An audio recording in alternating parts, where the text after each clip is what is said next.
Hello again. I thought tonight I'd read this absolute classic, The Tale of Mrs. Tiggywinkle. I remember my mum reading this to me when I was little, and I've enjoyed reading it to my girls too. I hope you enjoy it.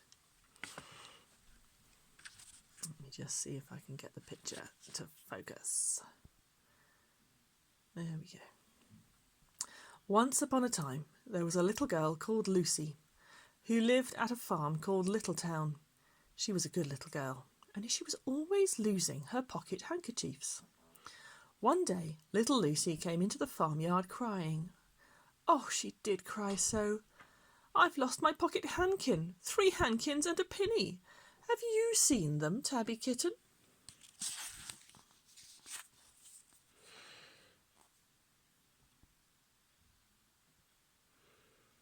The kitten went on washing her white paws, so Lucy asked a speckled hen, Sally Hennypenny, have you found 3 pocket handkins?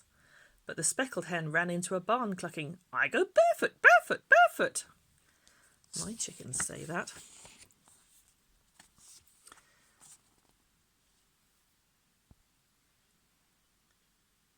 And then Lucy asked Cock Robin, sitting on a twig. Cock Robin looked sideways at Lucy with his bright black eye, and he flew over a stile and away.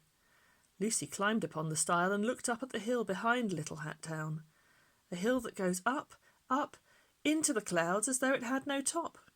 And a great way up the hillside, she thought she saw some white things spread out upon the grass.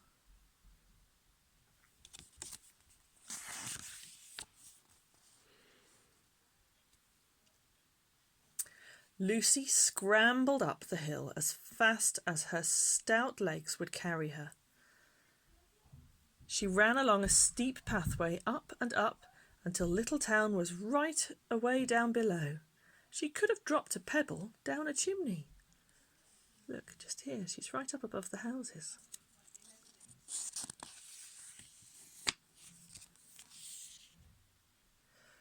Presently she came to a spring bubbling out from the hillside. Someone had stood a tin can to catch the water, but the water was already running over, for the can was no bigger than an egg cup, and where the sand upon the path was wet, there were the footmarks of a very small person. Lucy ran on and on.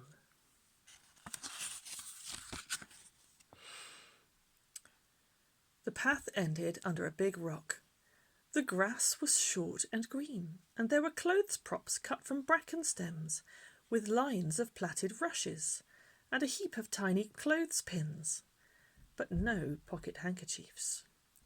But there was something else, a door, straight into the hill, and inside someone was singing, Lily white and clean, oh, with little frills between, oh, smooth and hot red rusty spot, never here be seen, oh.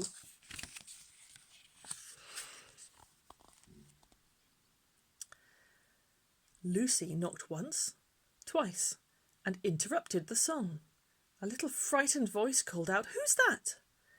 Lucy opened the door, and what do you think there was inside the hill? A nice, clean kitchen, with a flagged floor and wooden beams, just like any other farm kitchen. Only the ceiling was so low that Lucy's head nearly touched it, and the pots and pans were small, and so was everything there.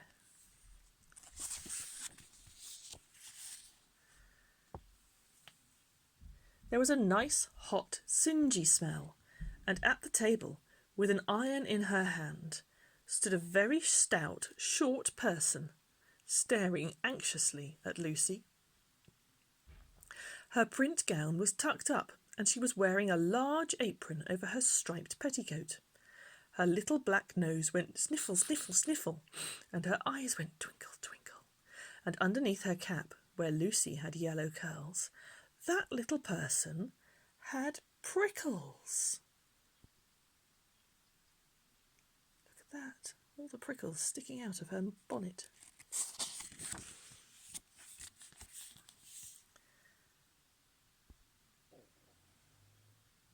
Who are you? Said Lucy. Have you seen my pocket handkins? The little person made a bob curtsy. Oh, yes, if you please, My name is Mrs. Tiggywinkle. Oh, yes, if you please, I'm an excellent clear starcher. And she took something out of a clothes basket and spread it on the ironing blanket.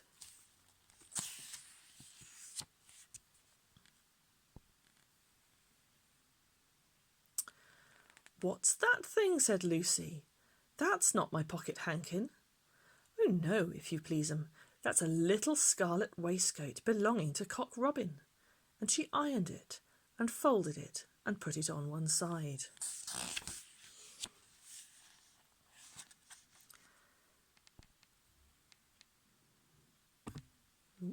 There we go. Then she took something else off a clothes horse. That isn't my pinny, said Lucy. Oh, no, if you please, that's a damask tablecloth belonging to Jenny Wren. Look how it's stained with currant wine. It's very bad to wash, said Mrs. Tiggywinkle.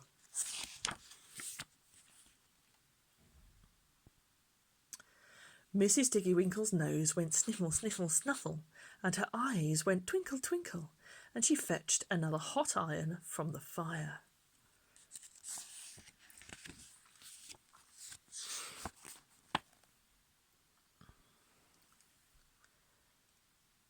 There's one of my pocket hankins, cried Lucy, and there's my pinny. Mrs. Tiggywinkle ironed it and goffered it and shook out the frills. Oh, that is lovely, said Lucy.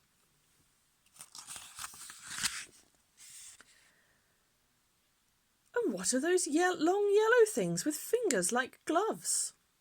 Oh, that's a pair of stockings belonging to Sally Hennypenny. Look how she's worn the heels out with scratching in the yard. She'll very soon go barefoot, said Mrs. Tiggywinkle. Why, there's another handkersniff, but it isn't mine, it's red. Oh, no, if you please, that one belongs to old Mrs. Rabbit, and it did so smell of onions. I've had to wash it separately to get out the smell. There's another one of mine, said Lucy. What are those funny little white things? That's a pair of mittens belonging to Tabby Kitten. I only have to iron them. She washes them herself. There's my last pocket hankin, said Lucy. And what are you dipping into the basin of starch? They're little dicky shirt fronts belonging to Tom Titmouse. Most terrible particular, said Mrs. Tiggywinkle. Now I've finished my ironing, I'm going to air some clothes. Oop. What are those dear, soft, fluffy things? Said Lucy. Oh, those are woolly coats belonging to the little lambs at Skelgill. Will their jackets take off? Asked Lucy. Oh, yes, if you please, look at the sheep mark on the shoulder. And here's one marked for Gatesgarth, and 3 that come from Littletown. They're always marked at washing, said Mrs. Tiggywinkle.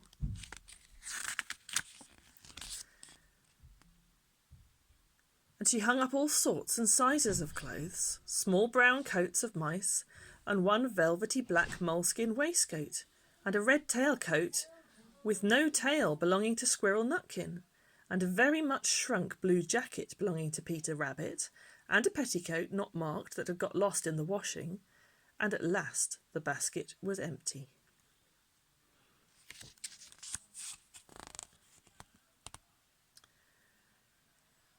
Then Mrs. Tiggywinkle made tea, a cup for herself and a cup for Lucy. They sat before the fire on a bench and looked sideways at one another. Mrs. Tiggywinkle's hand holding the teacup was very, very brown and very, very wrinkly with the soap suds, and all through her gown and her cat there were hairpins sticking wrong end out, so that Lucy didn't like to sit too near her. There we are, having their cup of tea.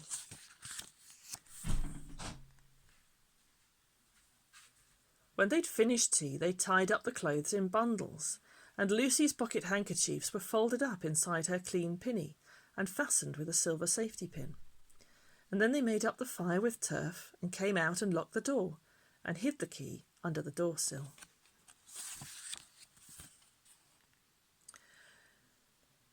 Then away down the hill trotted Lucy and Mrs. Tiggywinkle with the bundles of clothes. All the way down the path little animals came out of the fern to meet them. The very first that they met were Peter Rabbit and Benjamin Bunny.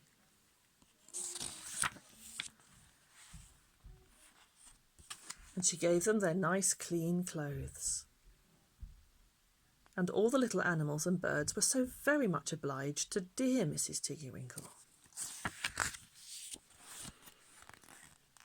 So at the bottom of the hill, when they came to the stile, there was nothing left to carry except Lucy's one little bundle. Lucy scrambled up the stile with the bundle in her hands, and then she turned to say good night and to thank the washerwoman. But what a very odd thing! Mrs. Tiggywinkle had not waited either for thanks or for the washing bill.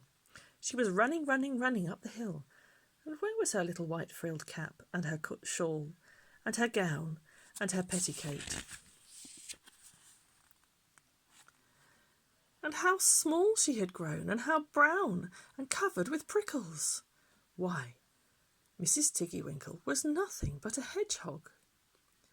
Now some say that little Lucy had been asleep upon the stile, but then how could she have found 3 clean pocket handkins and a pinny pinned with a silver safety pin? And besides, I have seen that door into the back of the hill called Cat Bells, and besides, I am very well acquainted with dear Mrs. Tiggywinkle. And that's the end of the tale of Mrs. Tiggywinkle.